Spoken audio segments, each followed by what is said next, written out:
Hi neighbors, welcome back to another video of Cooking with Neighbors. My name is Jerry, and today I just am making some pizza dough in my bread maker, and I'm going to show you how I do that and how I freeze it and tell you what to do when you're taking it out of the freezer and whatnot.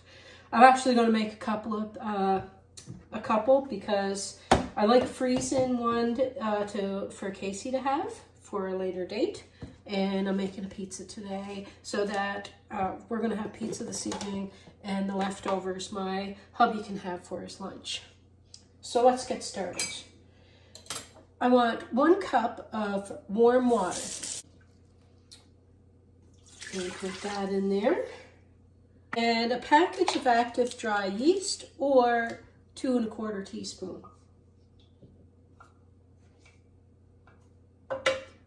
How are you all doing today?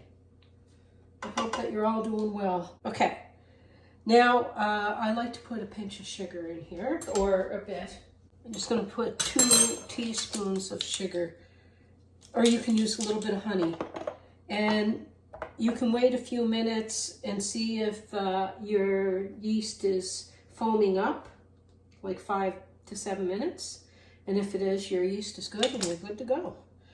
I know mine is good, so I'm going to keep on moving, keep on trucking.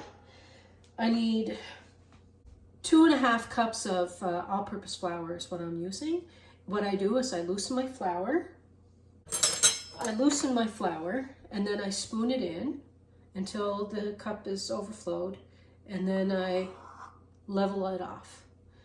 And that's old school home economics that we learned, but if you do that, it's not a packed amount of flour, and it's more accurate to a cup or whatever, to the measurement. This is a 1/2 cup measure.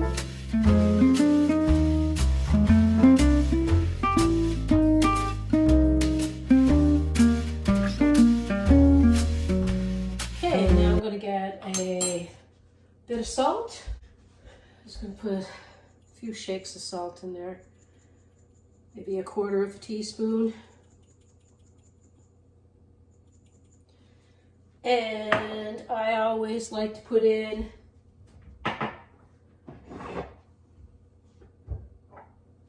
some olive oil, and it's usually about 1/4 cup to a 1/4 cup or so. I usually end up going a little bit more than 1/4 cup in my measuring cup here.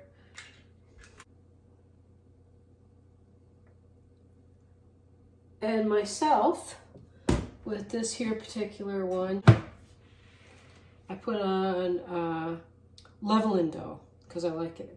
I like the way it comes out on that. Which on this one is setting number 13.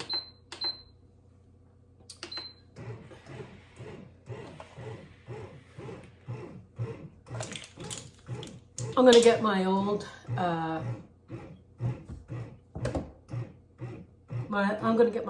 machine, and I'm going to make another one.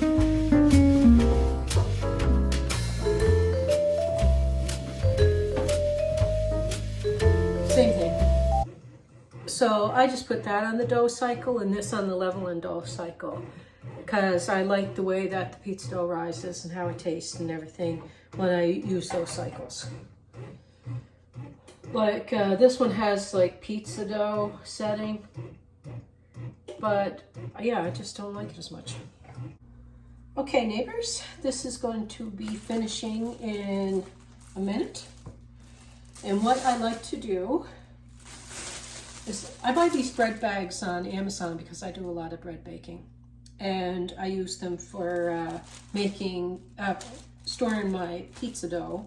And because it's nice and loose, the pizza dough is able to grow in there.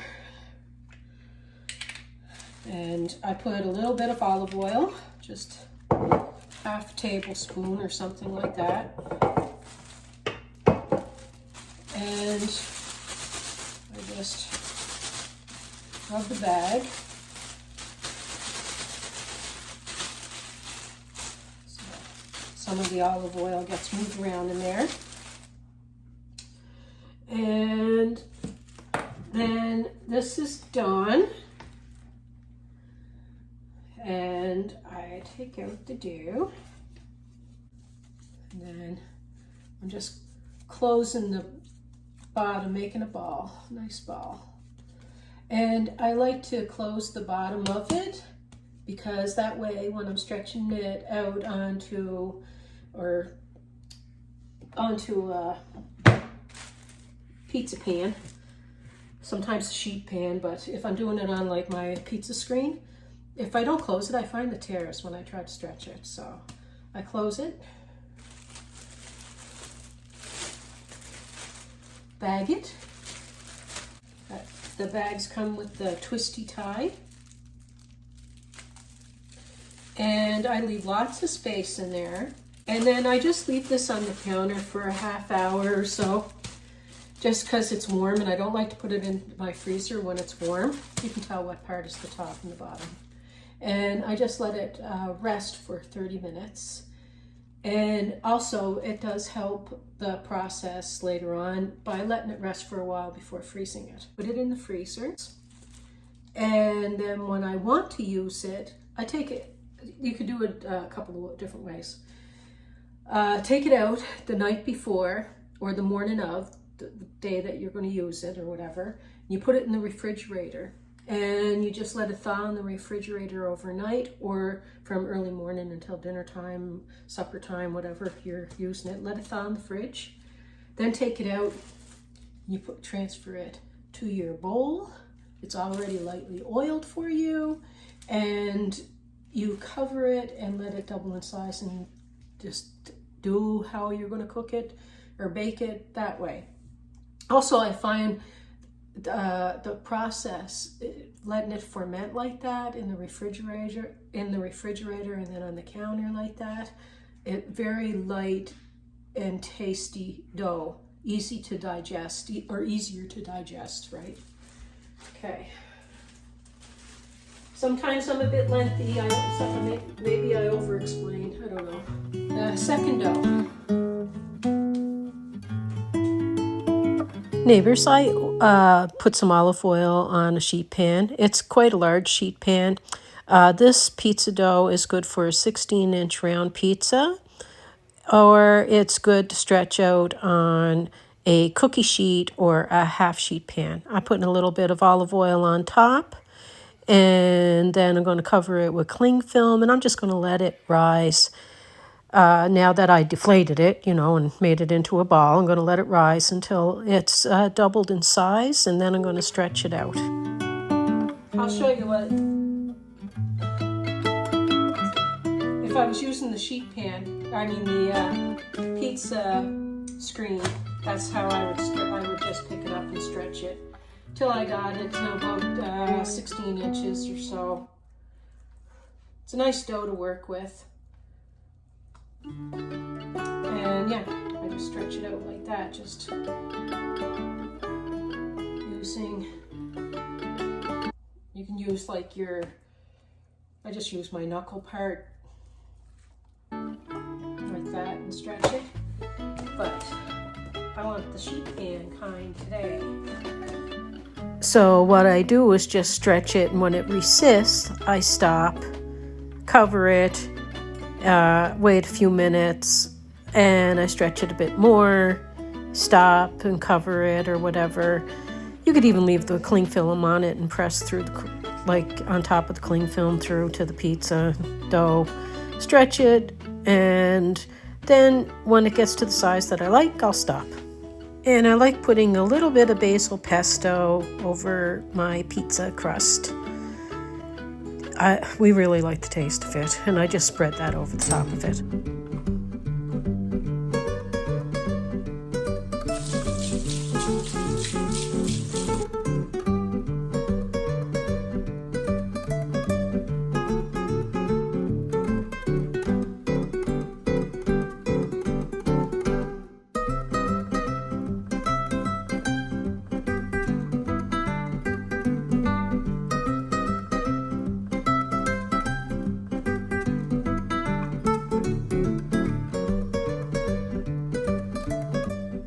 Add the toppings on that you like. I'm just using Parmesan cheese today. I'm not going to add any other cheese but that.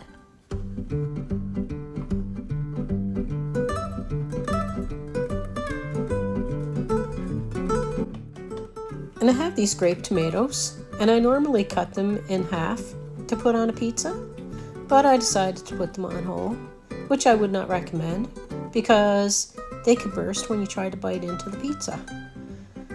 I just figured when I was putting them on that my pizza will cook long enough and that they will open up, and that in the oven, which most of them did, but some of them did not. So heads up, cut them or at least pierce them. They're absolutely delicious on a pizza, but yeah, just take note.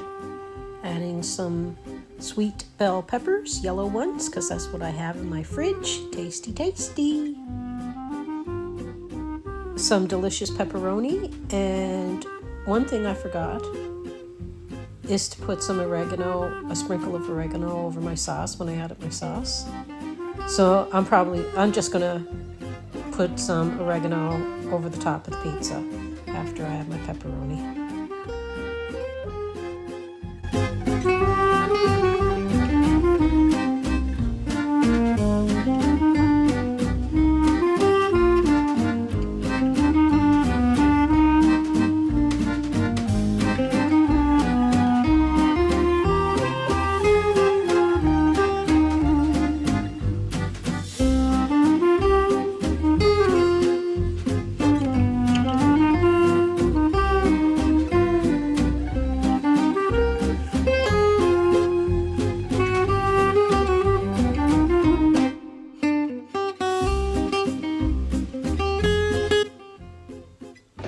Love pizza in this house, I tell ya. And I used to make it a lot more often when Casey was living at home.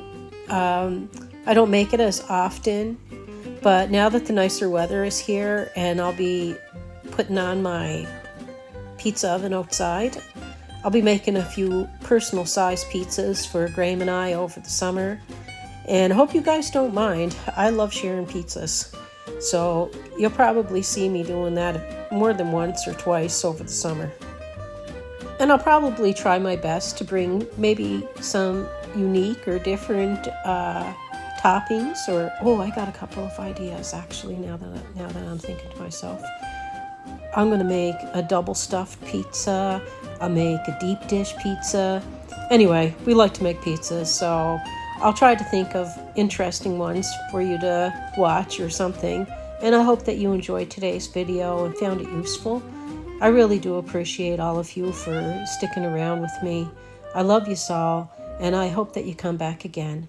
Peace, love, and God bless. Take care, everyone. Bye.